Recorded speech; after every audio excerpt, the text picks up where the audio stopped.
vision, or have another print disability, which makes reading, holding a book, or turning a page difficult or impossible. The content is copyrighted by the respective publishers. For more information, please visit us on the web at nfradioreading.org. Hi, this is Jeff Shapiro, and for the next hour, I'll be reading from the Saturday, Sunday, June 20th to 21st issue of the Wall Street Journal Review on the Niagara Frontier Radio Reading Service. AI warfare.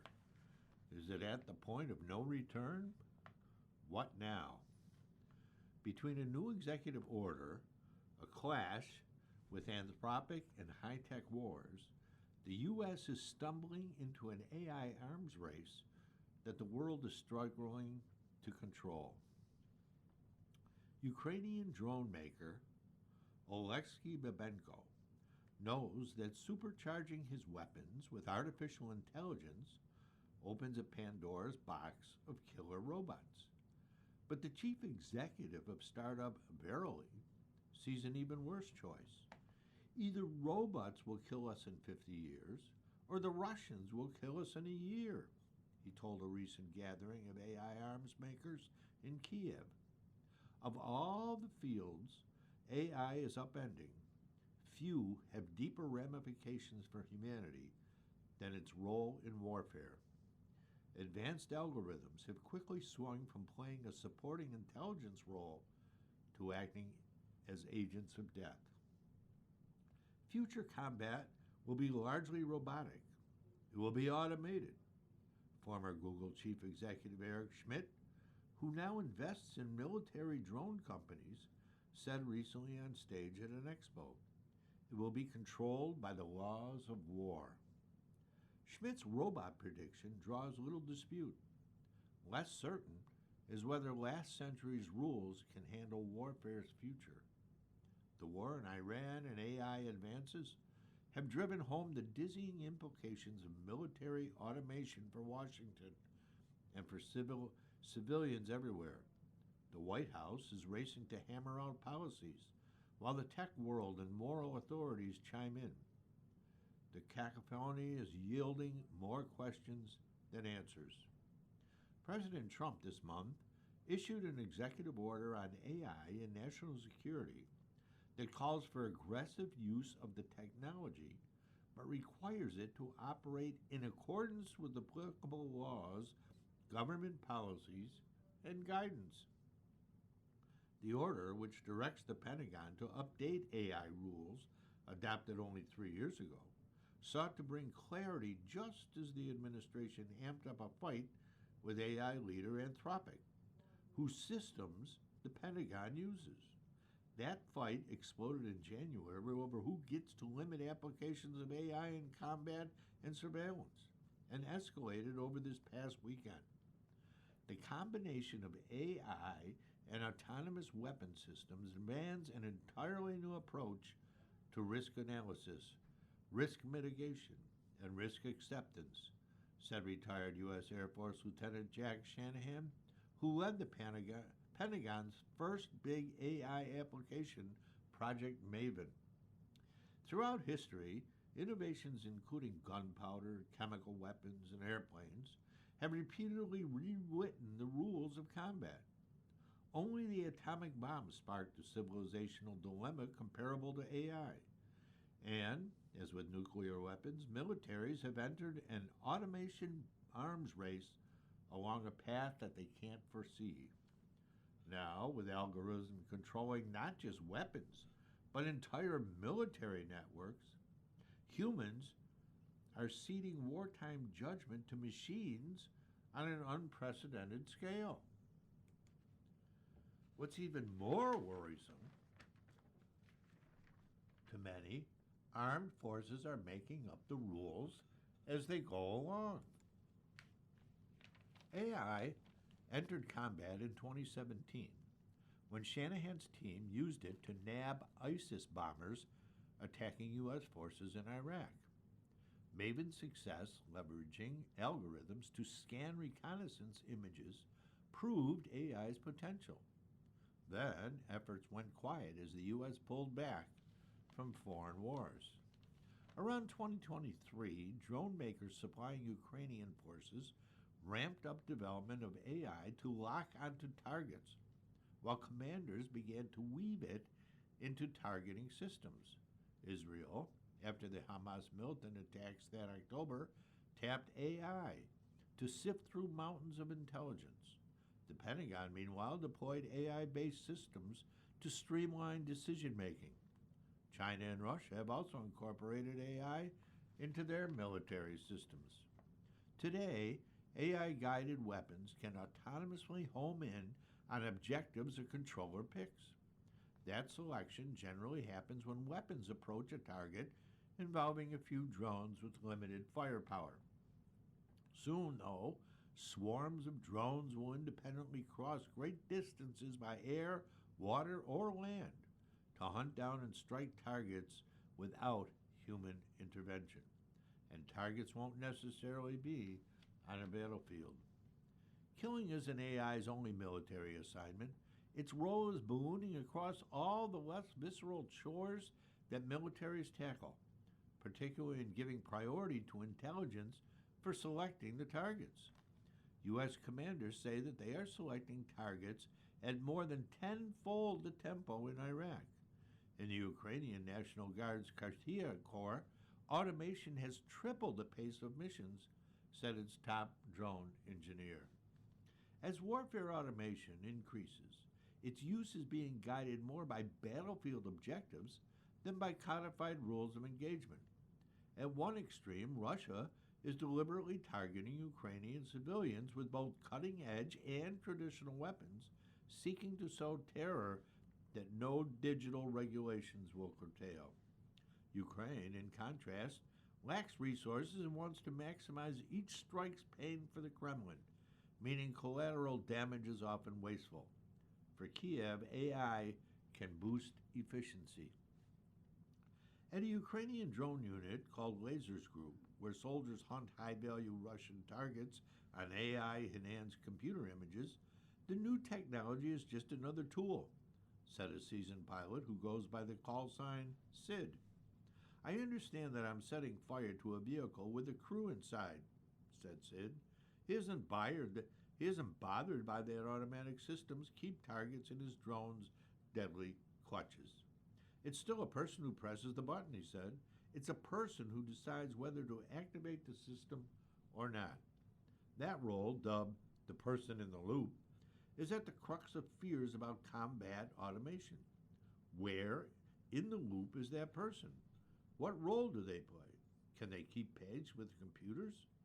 Technology is advancing so rapidly that even the term itself has morphed into the person on the loop, a monitor more than a link in a digital chain.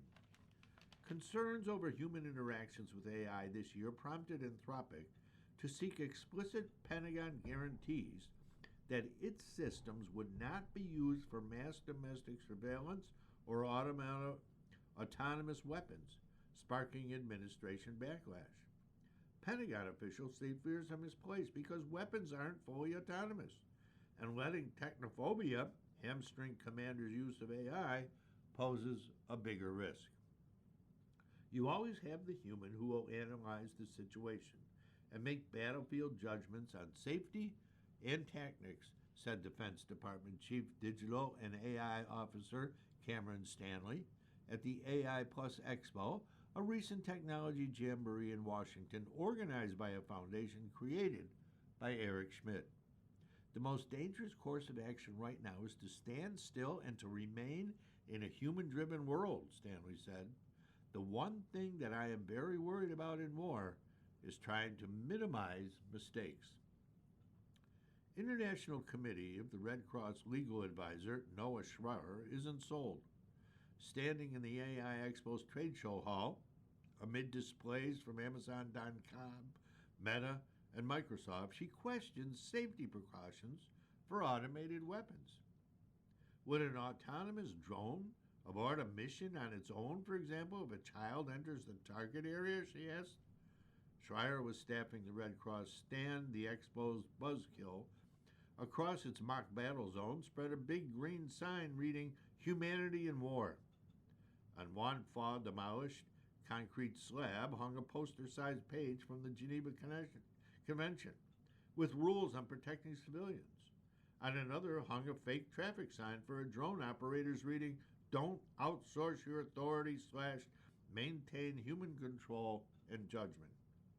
Child deaths in AI age war aren't an abstract ethical question. Early in U.S. attacks on Iran this year, as Pentagon officials boasted how new technology was letting them identify and hit targets faster than ever before, Iranian authorities accused the U.S.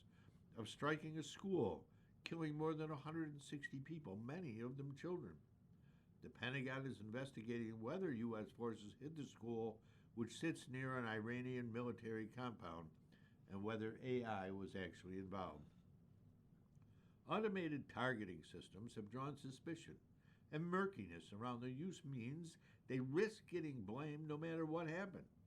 If AI systems offered up the school as a target, investigators must understand what went wrong.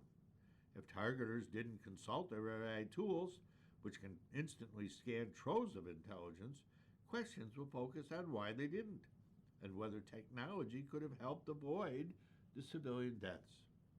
Israel's use of AI has drawn similar suspicion when local media in 2024 alleged that the military was using automated systems to select targets with minimal human oversight and in violation of existing international law, killing large numbers of civilians. The military denied the allegations and in detailed defense said the systems codenamed Lavender and the Gospel are merely tools for intelligence.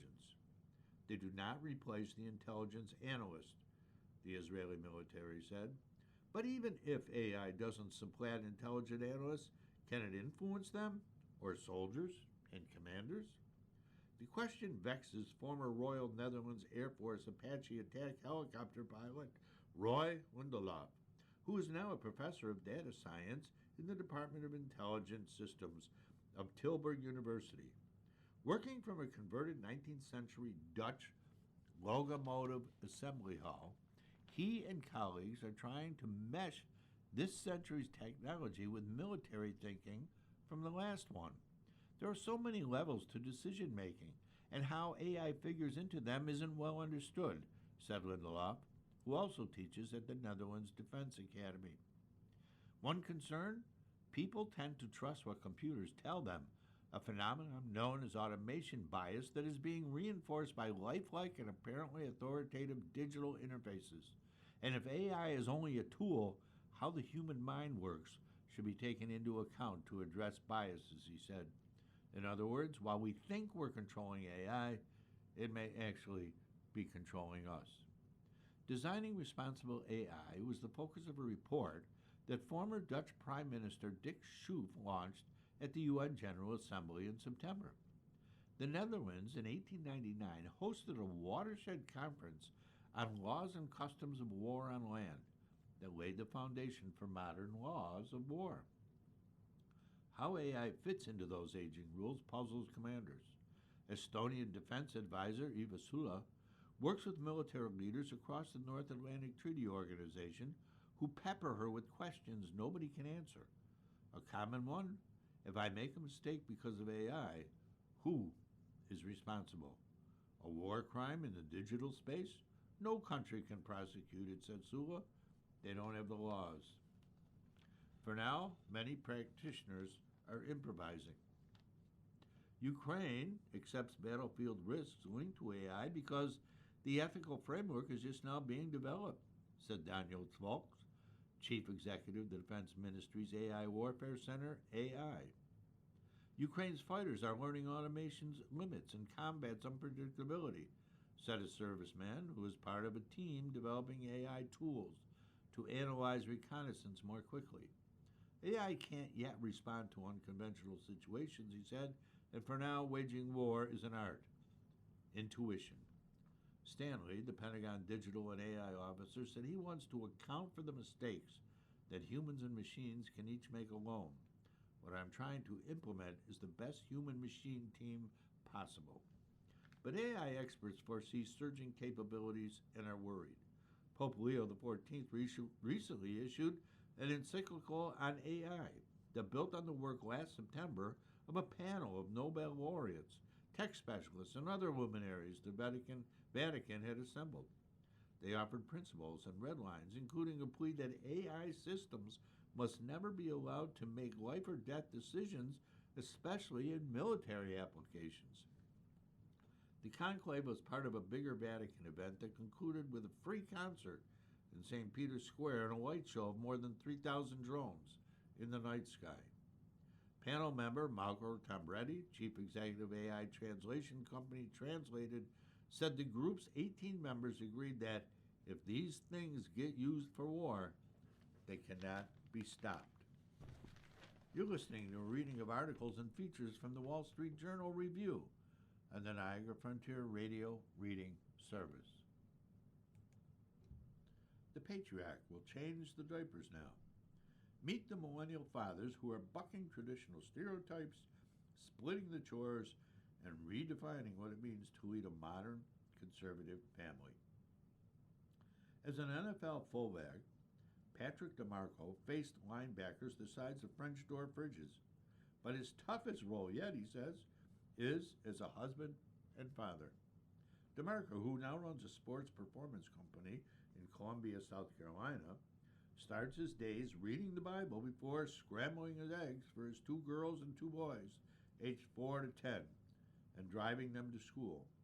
In the evenings, he shoots hoops and kicks soccer balls with them in the backyard, and splits the unfun stuff, cleaning, laundry, diaper duties, with his wife, Kristen, 36, a stay-at-home mom.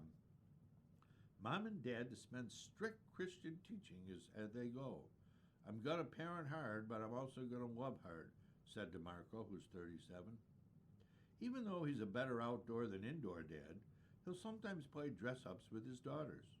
When the time calls for me to be Prince Charming, I'm Prince Charming, he said, laughing. Millennial dads are winning rave reviews for their can-do attitudes, a generation of Prince Charmings atoning for their absent forefathers. In 1965, married dads with young children spent less than 10 hours a week on child care and housework.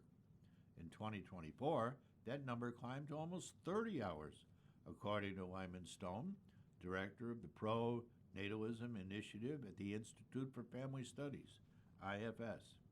Today's married moms, by comparison, spend just over 40 hours a week. Stone used data from the American Time Use Survey by the Bureau of Labor Statistics and the American Heritage Time Use Study. Today's dads are more hands-on than any generation post-industrialization, said Misty Hegenes, principal investigator at the University of Kansas Care Board, which tracks the care economy. This revolution is happening on both sides of the aisle, a surprising fact, perhaps, given the polarization of gender roles and the place of women in family and society. On one side are progressive, feminist, so-called Brooklyn dads who are famously driven by a belief that they should split child-rearing responsibilities with their partners equally. But it's happening on the conservative side too, even if the public image suggests otherwise. With trad wives in the air, prominent pro-natalists calling for much larger families, and a manosphere putting old-school machismo back on the table, the right-wing conversation around family can seem like a throwback. The reality is often quite different. I think there's a gap between the performative traditionalism people may see on the internet and what they would find in the real world, said Brad Wilcox, a fellow at IFS and a sociology professor at the University of Virginia. In interviews with conservative millennial fathers across the country, it's clear that they're more modern than the political and pop cultural images might suggest. These heartland dads are rolling up their golf shirt sleeves and getting spit up on. They're doing things that wouldn't give Don Draper heart palpitations, laundry, bath time, their daughter's hair, while espousing fairly traditional views on religion, discipline, and masculinity. As Stone noted in a 2024 post on X, modern gender conservatism is a fascinating beast because it's like, behold me, Mighty patriarch, master of my house, and with a mighty hand and an outstretched arm, I changed diapers. The Care Board used the American Time Use Survey to show that in 2024, dads spent the same ratio of non work hours child rearing, 35%, in blue states such as New York, Connecticut, and Massachusetts, and in red states including Tennessee, Kansas, and Indiana. When it comes to parenting, millennials across the political spectrum are closer to one another than to older generations of dads, said Hegnes. On both sides, there's an increased desire to shape kids' futures and buck the absent father stereotype. Then there's the all hands on deck logistics of modern life. Families need two-person incomes. More moms across the board are pursuing careers. Many dads can now work from home, and that diaper is not going to change itself. Crucially, as Wilcox and Stone see it, both faith-based and feminist ideologies can push dads toward greater involvement, turning conservative, religious, and liberal fathers into mirror images. Liberals often have a notion that dads should be involved because it's unfair to moms if they're not, said Stone. Conservatives often have a notion that dads should be involved because there's a duty of fatherhood. Michael Gilliam's days begin with a Herculean task, getting his two daughters to shake off their morning attitudes. That means putting Cheerios in front of the hungry 4 and 6-year-olds immediately. Both Gilliam, who's 44, and his wife, Judea, who's 27, work full-time in Albuquerque, New Mexico. He's in government vehicle sales. She's a career counselor. And they split the cooking, the cleaning, and the diaper duties. Gilliam recently taught his 6-year-old to throw a punch. He also paints her nails. With this economy and how crappy things are, you got two people trying to give 100%, said Gilliam. People want to talk about 50-50, but that's not going to cover it when it comes to children. Survival mode is how Neil Weatherall, who's 36, a veteran living in the Southeast with 2 young kids, characterizes his family dynamic. Because he and his wife Liz, who's 34, work full-time, he's in healthcare, IT, she's in sales, they split the chores. It's all blurred together, he said. He wishes it weren't. If each parent has a lane, you're more likely to appreciate it when your partner goes above and beyond. In his view, a stay-at-home mom is fundamentally the correct approach. It's just hard to do that today. Financially, it's not feasible. Once a baby arrives, even the best laid plans can fly out of the crib quicker than an unwanted Tickle Me Elmo. When Jonathan and Gabriella Jones, both 38, wed, the agreement was that my wife would take care of everything inside the house, and my focus would be everything outside, said Jonathan. Well, 6 years on, with both parents working full-time while tending to 1 and 3-year-old boys, we lock in on what needs to get done so that the team can progress. The cleaning, I don't do as much as I should, I'll be honest, said Jonathan, who's a business consultant who handles media for a church in Dallas. But the cooking, the diapers, the preparing the bottles, I do all those things. He tries to spend an hour a day with his sons. When he tucks the eldest in, they play a game and then pray. Fatherhood is a privilege, he said. Several dads, including Jones and Weatherall, characterized their role as more of a disciplinary protector and their wives as a nurturer. Justin Gibbons, a men's counselor in Oklahoma City, says conservative dads tend to act more assertively than liberal dads, almost like a wolverine looking after its kin. Darby Saxby, a professor of psychology at the University of Southern California and the author of Dad Brain, associated progressive dads with more gentle parenting, noting conservative parents might be more willing to just assert authority and use discipline. According to a 2025 IFS survey of married mothers with at least one young child, 83% of liberal moms work full or part-time compared with 56% of conservatives. While that suggests young conservative married dads are more likely than their liberal counterparts to play a neo-traditional breadwinning role, Wilcox said that the conservative mothers are still working far more than in the past, and that leaves their husbands to step it up at home. When May Mailman, who's 38, was senior policy strategist at the White House last year. She lived in Washington, D.C. during the week, returning to her family in Houston on weekends. Her husband, David, took care of their two infant daughters with the help of a nanny. They now have a baby boy, too.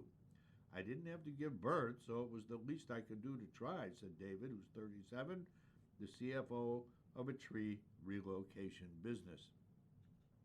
Now, May runs a consulting firm in Houston, traveling 1 to 2 days a week. Their weekly domestic workload is split about 60-40, with May doing more chores. On weekends, David takes his daughters on bike rides and to get Costco hot dogs. Around the house, May's the organizer, and David chips in whenever needed, from dishes to diapers. What is not needed is his cooking. I can take out frozen chicken nuggets, he said. It's enjoyable to spend time with your kids, he said. More importantly, we're trying to mold them into value-added members of society. He thinks that he and May are more involved than older generations because they're less trusting of institutions and where kids are getting their information. We've kind of lost that community aspect. The plan was for Jacob Pinnell's wife, Lindsay, to be a stay-at-home mom in Knoxville, Tennessee. But when Pinnell, who has 2 master's degrees in healthcare, struggled to find suitable jobs, it was decided that he would care for the kids, while Lindsay, who's 37, worked full-time in marketing. My wife was further along in her career, said Pinnell, who's 36, and who has 3 kids under age 10 and is also an author. There was a little bit of sadness, he said, because I thought I had put in the work and effort to stick to the norm where the man goes to work so he can provide for his family. But overall, it's been really great. My kids have thrived. When Pinnell tells people at Bible study that he's a stay-at-home dad, he often gets confused looks from older men. It just does not compute, he said, adding he's heard older men say that stay-at-home dads are lazy and should do more to provide for their families. Millennial dads, however, aren't just supportive, they want tips. He said they view him as the inside man. The advice Pinnell gives them: before you get out of the car after work, take 2 extra minutes, calm yourself down, and come in ready to receive whatever chaos is in there. Pinnell sought guidance from business and leadership books such as Emotional Intelligence by Daniel Goleman and Think Again by Adam Grant. Indeed, it seems that Heartland dads are raiding the self-help shelves. Jesse Smith, a sociologist at Ohio State University, has noticed a growing emphasis in recent decades on emotional well-being among evangelical men and conservative fathers more broadly. Jacob Citron, a barber and photographer in Knoxville, Tennessee, works 4 days, while his wife Anna, who's 30, a nurse, works 2. On their days off, they look after the baby and twin toddlers. Occasionally, when he returns from work bone-tired, Citron unwinds in his room for 10 minutes, but he usually tries to decompress once the kids are asleep. That way, he said, they're not seeing like dad just goes to work and comes home and does nothing. Instead, he wants them to think, Dad's involved, Dad's helping out, Dad's giving me tickles before bed. What I learned from being burned alive. On a trip in 2020, I took a solo flight in a paraplane that turned into a terrifying ordeal. I'm grateful for the lessons it taught me. This is by Lydia Winkler. I was dangling 110 feet above the ground, suspended midair by the straps of a mangled paraplane from a poplar tree, its slender branches threatening to snap at any moment and send me hurtling to earth. Gasoline has to touch your skin for 30 seconds to start causing a chemical burn. A leak from my contraption's engine had been drenching me for close to an hour, and the fuel dripped down my chest, back, hands, face, and into my eyes. All I felt was burning. I wanted the pain to end. I would hang there for another 7 hours. You're currently listening to a reading of articles and features from the Wall Street Journal Review and the Niagara Frontier Radio Reading Service. Crashing and burning are experiences that our language has turned into metaphors for suffering and learning. Trial by fire, lighting a fire under someone. Strangely, I'm grateful for whatever happened to me and for the many lessons that it taught me. It was August 2020. After visiting family in the Northeast from my home in New Orleans, I'd made a side trip to rural Maryland to meet up with colleagues and an investor in RentCheck, the startup that I'd founded. The investor owned a paraplane. A paraplane is essentially a flying lawn chair, a single seat aircraft weighing under 400 pounds with a motor and a propeller behind the pilot and a fabric wing that inflates into an airfoil once you get moving. Because the craft weighs less than 400 pounds and carries just one person, it qualifies as an ultralight, which in the U.S. means you don't need any training or certification. You turn a key and the throttle controls your speed and altitude, more to climb, less to descend. I'd never flown a plane in my life, but I was an adventurous person, comfortable with risk, and after 5 months cooped up in the pandemic, I was desperate to feel something, anything. My colleagues had flown the day before. Now it was my turn. The investor walked me through the basics, up, left, right. Here's the radio if you need help. So I strapped myself in and off I went into the fading light of the early evening. The few minutes I was airborne was exhilarating. 1,000 feet up, wind blowing through my hair, far above the trees. I felt alive. I was flying. Until I wasn't. I was dropping, and quickly. My hand was still on the throttle, but I wasn't in control. I tried the radio, but it didn't work. I still don't know why. 6 years later, I have theories. A bad battery, bad luck, but no answers. A tall, skinny tree entered my field of vision. In high school health class, they told us that drunk drivers sometimes survived crashes because their bodies were relaxed. I willed my body to be loose. As I crashed, I could feel and hear the leaves shaking and branches snapping until I came to a sudden halt, hanging face down, parallel to the ground, the equivalent of 11 stories up. I assessed my situation. I'm okay, I told myself. They're going to get me down. I'm not deep in the wilderness. My limbs are together. I just need to stay put. Within 10 minutes, my colleagues arrived at the base of the tree. I'm stuck, I yelled. Stay put. Help's on the way. I waited patiently. Then I felt a drop, something wet. On inspection, my shirt was soaked. My skin felt like it was on fire. This was a new sensation, one I hadn't expected. I'm going to climb down. No, you can't. There's nothing below you. Unclipping the seatbelt across my waist would have sent me straight to the ground and probably to my death. So I hung upside down and waited. From the tree, I couldn't figure out what was happening below. Later, I would learn that a fire truck had arrived and extended its ladder, but it didn't even come close to reaching me. Then a rescue helicopter landed in a nearby field and sat there, followed by an industrial crane that wasn't tall enough either. As the night wore on, close to 100 first responders and volunteers turned up to the base of my tree. One of the police officers summed it up for my colleagues. We've got a whole football team down here and no quarterback. Later, reading an account in a local newspaper, I learned what my would-be rescuers were seeing and hearing. The volunteer fire chief. There weren't periods where she was calm and quiet, but she had her moments. There were times when she started freaking out, yelling, help me, get me down. The pain crescendoed.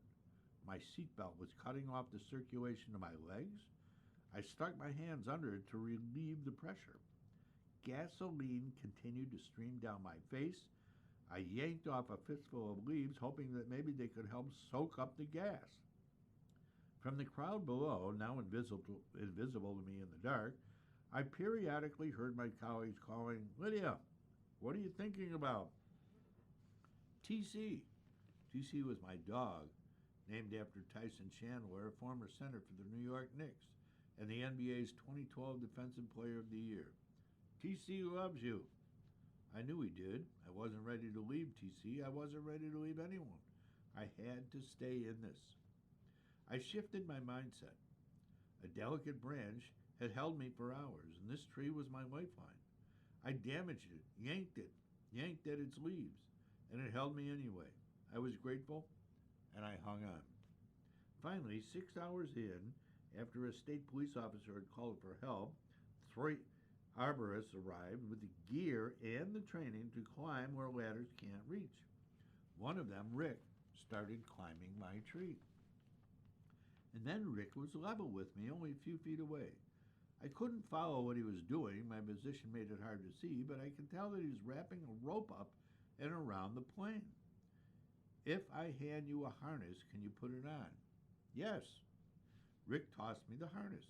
I stepped into it, and then I was in Rick's arms. He rubbed my back, and I shuddered. It was the most painful embrace of my life, but I was safe. He lowered me 20 feet and placed me in a bucket atop the fire truck ladder that hadn't been able to reach me. A helicopter with trauma doctors had arrived earlier, and now they swung into action. When they cut my red t-shirt down the middle, I saw horror on their faces. During my stay at Johns Hopkins, I learned that I had no broken bones and no internal injuries, but I'd been badly burned. A plastic surgeon came by. There are numerous ways your skin can heal. We can do skin grafts, reconstructive surgery if necessary, but you're going to be okay. I didn't care what I looked like. My legs worked. I was going to walk TC again. I'd be able to go to the bathroom by myself. This was independence. This was freedom. My skin started regenerating faster than the doctors expected because I was a healthy non-smoker, they said, and after a few days I was released to home care. Each shower was painful, but I needed to wash out the smell of the gasoline. I was perpetually exhausted. Sleep was almost impossible. Reading was difficult. Mostly, I sat with my eyes closed thinking. It wasn't lost on me that if I hadn't been for COVID, I would have been in Burning Man. I would have been at Burning Man. Instead, I was the burning woman. I thought about everyone who'd helped me and felt guilty. Why did 100 strangers get up in the middle of the night to help someone that they didn't even know? And what really weighed on me, I hadn't finished what I'd set out to do. I'd flown the plane. I hadn't landed. I'd never been one to accept losing. The paraplane journey felt unfinished. When I went home to New Orleans, friends had decorated my house with a welcome home sign, which was thoughtful, but what I really needed was someone who could understand the ordeal that I'd been through. Many people who suffer serious accidents pass out and wake up in the hospital. I'd been wide awake for all of it and had to fight to survive while being burned alive. I Googled plane crash survivors. I watched a documentary about a young French girl who was the sole survivor of a commercial airliner crash.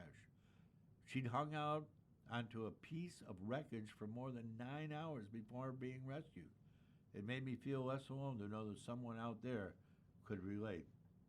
As the weeks passed, I realized I needed to get the figurative monkey off my back, so I decided I had to try again, but this time land the paraplane. So I called the investor and made plans to return to the scene of the crime. When I tell people my story, this is the part that makes them gasp. You did what? 72 days after the crash, I got back in another paraplane. Conditions were in my favor. The air was crisp, just enough wind to keep me afloat without threatening to capsize me. And just before buckling the seatbelt across my still tender hips, I tucked my driver's license into my bra. If something went wrong, they'd be able to identify my body. We tested the radio. Everything was in order. Now or never, I gave a thumbs up and was off. My hand worked the throttle and I was rising. I tried to enjoy the flight, but honestly, all I could think about was landing. Every movement the paraplane made reminded me of how quickly things had gone wrong the last time. So after a few minutes, I decided I'd done the damn thing, so I throttled down and began to descend. I could see telephone poles in the distance, trees too. Not today, I said to myself. I took another loop to reset my landing path, and at that moment, I felt an immense sense of relief and accomplishment. I was flying the plane. The plane was not flying me. I was in control. I landed in a big, wide, open green field ready to receive me. The wheels touched the ground and my body jerked forward. So this is what landing is supposed to feel like, I joked to myself as the tears streamed down my face. What did I learn from the accident? Well, first, If you fly a paraplane, always check the radio. When you get stuck in a difficult spot, it helps to think about other people or your dog. After a physical setback, progress comes in steps, but once you recover, get back out on the horse. Most of all, I learned that the accident didn't defeat me. It made me more focused. Before the tree, I was already intense, fairly close to fearless. After the tree, I was fearless in a different way. More maturely fearless, a friend calls it. What was left to be afraid of? I also learned that saying yes to life repeatedly inside a situation that hurts is itself a skill, one that you can practice. It's the most important thing that I have. Lydia Winkler is the founder of RentCheck, which is a resident-led property inspection app, and REAP, now Relief Effort for Earning Parole, a nonprofit that provided parole advocacy and support in Louisiana. Why the bisexual man is Hollywood's breakout star. Male heartthrobs are increasingly fluid, mirroring a new demographic reality. These days, there's no keeping Hollywood's gay icons and hetero heartthrobs apart. Appreciated by both men and women, the new male lead is either boldly or just barely bisexual, and he's suddenly everywhere. He is Counter Story's Hot Hockey Center, Ilya Rozanov, on HBO's Heated Rivalry, a practiced seducer of both sexes. It's true. I've been with many women, Rozanov practically pours when pressed on the matter, but by his boyfriend's parents. But I have only been in love with one person. Or he's a subtler, mostly straight type who nonetheless flirts, or more, with other men. Tom Hiddleston is the second season of The Night Manager, Leo Woodall in The White Lotus, Luke Thompson in Bridgerton. In DTF St. Louis, David Harbour's Floyd is ostensibly straight, yet also possibly a little bit gay, pleased by the attention of a gay man on an accidental date. Later, dancing in his underwear with his best friend Clark, the two grin helplessly at each other with barely sublimated desire. These two are clearly having a moment, and they are not alone. However, it manifests as sexual fluidity marks something of a bi-renaissance, as Gay Times magazine recently called it, whereas previous on-screen incarnations often cast bisexuals as slippery, villainous, Loki and Loki, or troubled, Caleb and shameless, the new bisexual man is intended to reassure, titillate, or both. The intimation for audience is that people who are bisexual are by nature sexual beings, so sexual that they will have sex with anybody. And that's a new kind of male ideal, at least among a certain cohort. Bisexuality is especially prominent in content aimed at Generation Z, streaming series such as Heartstopper, The Summer I Turned Pretty, Sex Education, Heartbreak High, What We Do in the Shadows, and Interview with the Vampire are rife with bisexual storylines. Per Generation Z, vampires are definitionally bi. This is a distinctly new aura of bisexuality, which, for decades, some sex researchers and lay people insisted didn't exist. To quote Carrie Bradshaw in what is now viewed as a benighted Sex in the City episode circa 2000, I'm not even sure bisexuality exists. I think it's just a layover on the way to Gaytown. Many gay people viewed bisexuals as either deceitful or in denial, or heterosexuals often saw bisexuals as eagerly social bandwagoning on the trend for alternative identities, one conveniently requiring neither commitment nor behavioral change. And while female bisexuality has long been idealized, particularly by heterosexual men, the idea that an outwardly heterosexual man may not be entirely straight has traditionally been viewed as a risk to the heterosexual status quo. To get a sense of how dramatic the shift is, consider Challengers, a 2024 take on the Hollywood staple of two guys vying for the same girl who, during one pivotal scene, kissed passionately at the girl's behest. 10 years ago, this would have played as a nightmare or a tragedy, But here it's hot romance complete with feverish symbolic winks, a banana, a churro, at the competitor's scantily suppressed mutual desire.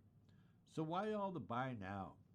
It's possible that bisexuality's allure offers straight women some kind of fantasy corrective to the manosphere in the same way that Sharon Stone's sapphic turn in 1992's Basic Instinct reassured straight men threatened by the women's movement. It may also be that a bisexuality that is more suggestive than real is a way for straight Hollywood to make itself hip to young audiences.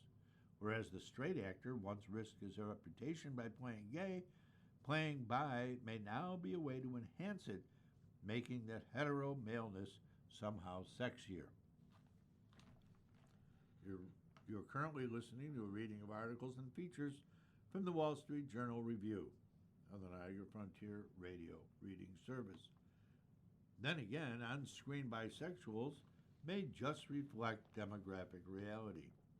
Bisexuality is now the fastest growing sexual orientation, with the number of American adults identifying as bisexual tripling since the 90s and the rate increasing faster among men than among women. Young people's rates of LGBTQ identification has skyrocketed. 22.3% of Generation Z adults compared with 2.3% of boomers. And most of that growth is due to more people identifying as bisexual. Among adults who identify as LGBTQ, the majority, 57.3%, now say that they are bi. Compared with earlier generations, millennials and Gen Z are far more likely to identify as bisexual than as gay. Nearly 7% of Gen Z men say that they are bisexual, more than twice as many as those who say they are gay. And that's not counting those who prefer more flamboyant monikers like pansexual or sexually fluid. More young men also think of themselves as mostly straight, rather than exclusively so.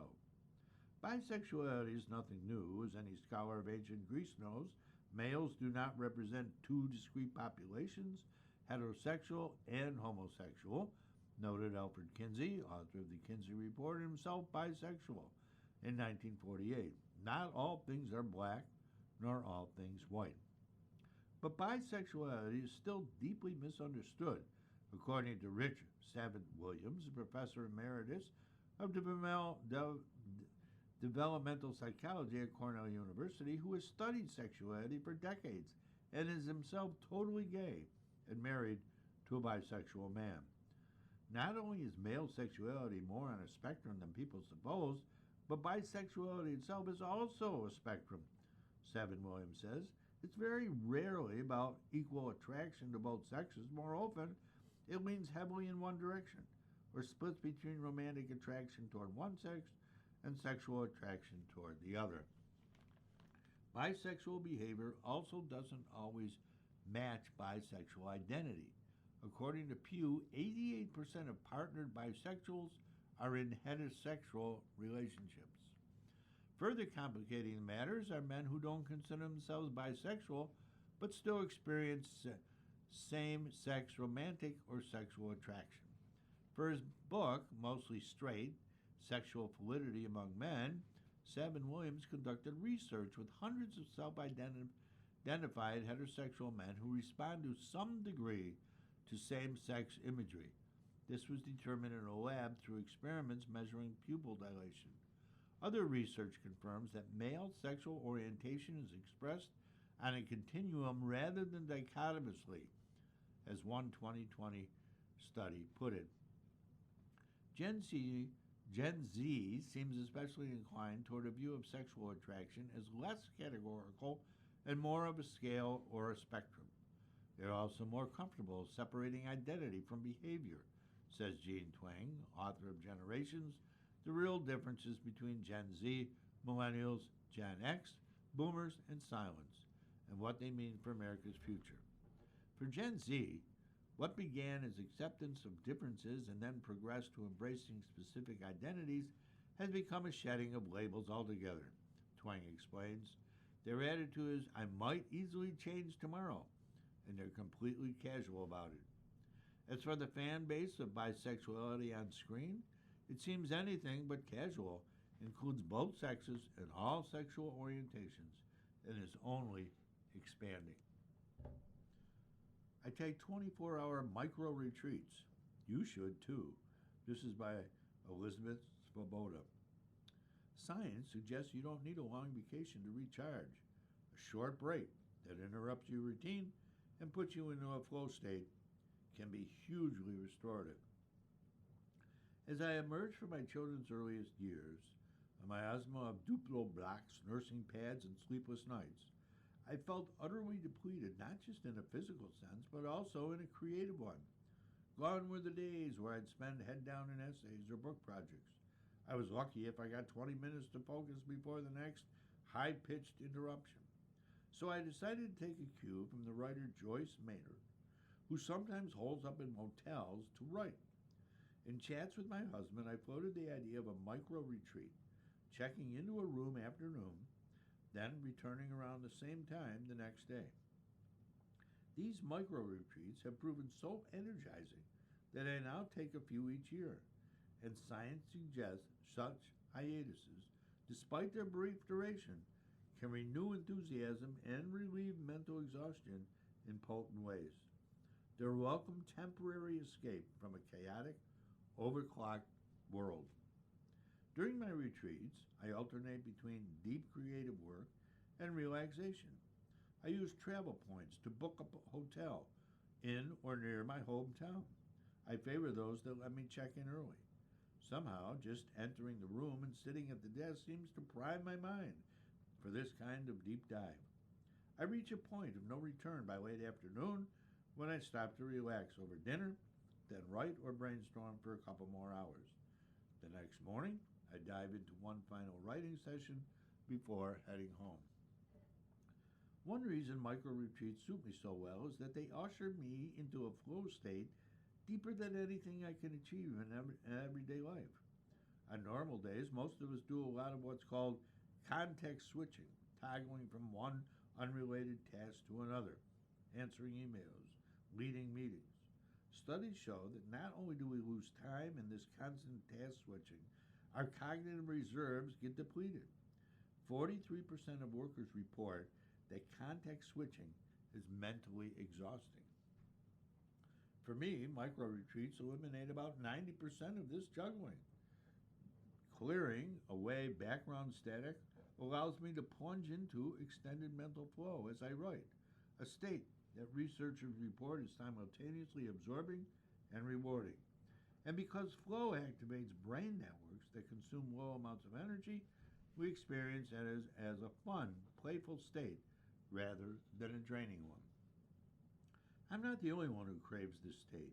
The engineer Randall Tidpo prizes what he calls his creative cloister time so highly that his wife once asked him, if you had to give up either sex or your cloister time, what would you choose?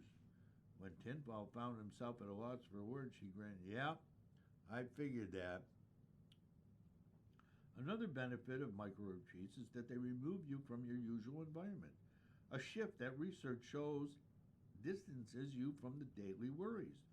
And in one study, people who traveled on a short weekend break ruminated less about work concerns than people who spent on a similar break at home. The travelers also spent less time on domestic chores, which no doubt helped them recharge. The wonderful thing about the uncluttered time that micro retreats offer is that you can devote it to whatever you crave most. If you need a deep stretch of silence or reflection, design a micro retreat around that. Likewise, if you want to dive into a creative project, or, like me, you can alternate between reflection and creation, with the first fueling the second. Of course, if you can swing them, longer breaks do offer deep restorative benefits. Vacationers in a European study reported the highest levels of health and well-being on the 8th day of their breaks, meaning complete unwinding may take a while to happen. Once my kids leave home in a few years, I may be able to take extended breaks more often, but until then I cherish my cloistered time by the spoonful. Science writer Elizabeth Swallow's latest book is The Art of Pacing, a guide to balancing short term demands with long term thriving. She lives in San Jose, California. A fictional history of the U.S. There's a list of the greatest and most significant American novels of the past 250 years. The books here offer one narrative of our national history. They're meant to be emblematic of the time of their creation, to illustrate the breadth and variety of the country's composition, and to help us understand where we've come from and who we are. A History of New York in the Sketchbook of Geoffrey Crayon Ghent by Washington Irving. The Leatherstocking Tales by James Fenimore Cooper. The House of Seven Gales by Nathaniel Hawthorne. Little Women by Louise May Alcott. Roughing It by Mark Twain. Ramona by Helen Hunt Jackson. The Rise of Silas Lapham by William Dean Howells. Sister Carrie by Theodore Dreiser. The Custom of the Country by Edith Wharton. My Antonia by William Cather. Red Harvest by Dashiell Hammett. As I Lay Dying by William Faulkner. Call It Sleep by Henry Roth. USA by John Dos Passos. Their Eyes Were Watching God by Zora Neale Hurston. The Street by Ann Petrie. The Martian Chronicles by Ray Bradbury. Wise Blood by Flannery O'Connor. Lolita by Vladimir Nabokov. The Thin Red Line by James Jones. Sula by Toni Morrison. The Bonfire of the Vanities by Tom Wolfe. Mason and Dixon by Thomas Pynchon. The Road by Cormac McCarthy. The Gilead Novels by Marilynne Robinson. You've been listening to reading of articles and features from the June 20th, 21st issue of the Wall Street Journal Review. We read from the Wall Street Journal Review every Thursday at 7 p.m. Your reader has been Jeff Shapiro. Thank you for listening. Coming up next on the Niagara Frontier Radio Reading Service, we have the New York Times. At 9 o'clock is Harper's Magazine, and at 10 o'clock is episode number 4 of Never Flinch by Stephen King. Stay with us. If you or people you know shop at any of the Dash's supermarkets, please save Dash's register tapes for radio reading. Our agency receives $2 for every $100 in Dash's register tapes. Radio reading has raised thousands of dollars so far. Anyone can drop off their Dash's tapes to the Niagara Frontier Radio Reading Service at 1199 Harlem Road, Cheektowaga, between William and Clinton Streets. Or Dash's tapes can be mailed to the Niagara Frontier Radio Reading Service at 1199 Harlem Road, Cheektowaga, New York, 14227. Any questions on Dash's tapes for radio reading? Call us at 716-821-5555, and thanks for caring.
following program is intended for listeners who are blind, have low vision, or have another print disability